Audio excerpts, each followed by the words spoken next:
नमस्कार। एक बार फिर से आप सभी का स्वागत है आपके अपने YouTube चैनल फिजिकल एजुकेशन अड्डा पे, जहाँ पे आपको फिजिकल एजुकेशन की हर प्रकार की जानकारी मिलती रहती है। आज के इस वीडियो में हमारा नेक्स्ट जो एक सीरीज चली हुई क्वेश्चन की उसकी नेक्स्ट उसका पार्ट लेके आ गए हैं, जिसमें हम हमारे नेक्स्ट 20 क्वेश्चन को यहाँ पे कवर करने वाले हैं। हमारे साथ बने रहें लास्ट तक। इसके अलावा एक बात और आपको बताना चाहूँगा कि जल्द ही हम स्टोरी टेलिंग में आपको जो है एक सीरीज़ लेके आएंगे डिस्क्रिप्टिव मैटर की, जिसमें सारे टॉपिक को स्टोरी के रूप में कवर करेंगे। कब क्या फिजिकल एजुकेशन में कब कौन सी घटनाएं घटी, वो सारी चीज़ें स्टोरी के रूप में हम कवर करेंगे। तो ये टॉपिक वाइज चला हुआ हमारा बेसिक से टॉपिक्स के क्वेश्चन है ये, तो जल्दी वो भी शुरू होगा, तो बने रहें साथ में। तो आज का पहला क्वेश्चन है, बिना देरी के शुरू करना चाहूँगा मैं, कि सैद्धांतिक रूप से नेताजी सुभाष राष्ट्रीय खेल संस्थान क्या है। अगर खेल संस्थान मेनली जो भी हैं इंडिया के अंदर जो मेन संस्थाएं हैं, वहाँ दो प्रकार की चीज़ें होती हैं। एक तो आपका राष्ट्रीय कोचिंग का केंद्र हो सकता है या शैक्षिक केंद्र हो सकता है। तो इनमें से कौन सा है नेताजी? तो ये आपका खेल का शैक्षिक केंद्र है, यहाँ पे स्पोर्ट्स की स्टडी करवाई जाती है। नेक्स्ट आपका है, निम्न में से किस शहर में राष्ट्रीय खेल प्रशिक्षण संस्थान नहीं है? तो यहाँ पे हमारा जो राइट आंसर हो जाएगा ऑप्शन सी जो है यहाँ पे आपका राइट आंसर हो जाएगा। पटना में जो है इसका कोई भी केंद्र नहीं है।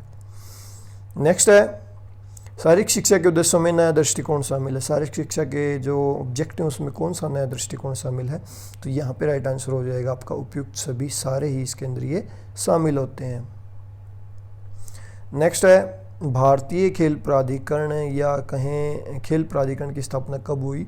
ये साई की बात कर रहा है, तो इसकी स्थापना, इसका गठन 1982 में किया गया और जनवरी 1984 में भारतीय खेल प्राधिकरण का स्थापना एक पंजीकृत सोसाइटी के रूप में कर दी गई थी। 85, निम्नलिखित में से किसके द्वारा शारीरिक शिक्षा की नींव को मजबूत किया जा सकता है? तो किसके द्वारा आप शारीरिक शिक्षा की नींव को मजबूत कर सकते हो? फिजिकल कल्चर के द्वारा आप फिजिकल एजुकेशन की नींव को मजबूत कर सकते हो। नेक्स्ट है, भौतिक शिक्षा वाले फिजिकल एजुकेशन का जो अध्यापक होता है उसके पास क्या गुण होना चाहिए?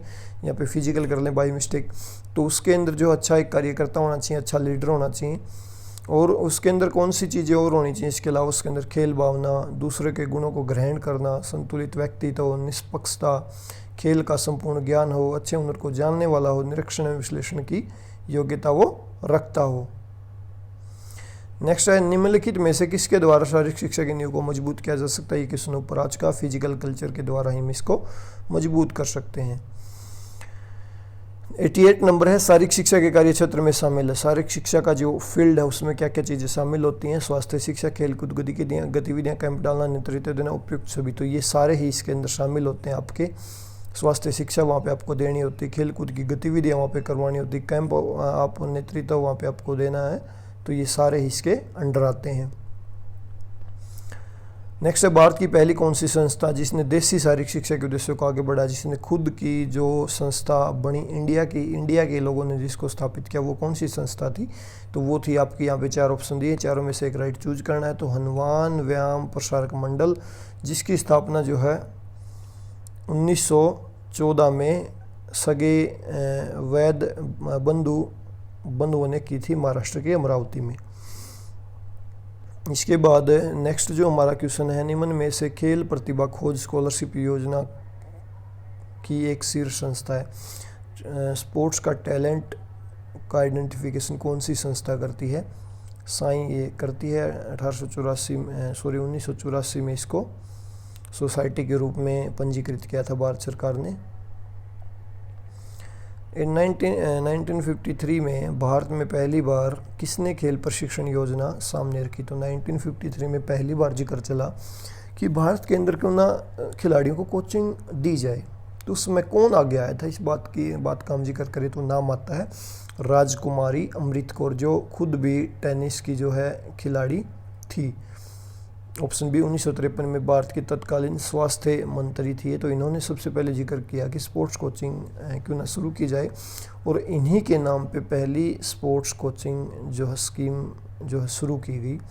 नेक्स्ट है भारत में कोच बनने के लिए न्यूनतम योग्यता क्या होती है। तो न्यूनतम योग्यता अगर आपको कोच बनना है तो क्या हो सकती है आपकी NS डिप्लोमा आपके पास होना चाहिए। नेक्स्ट है प्रतिभा खोज के लिए साई का निम्न में से कौन सा कार्यक्रम नहीं है।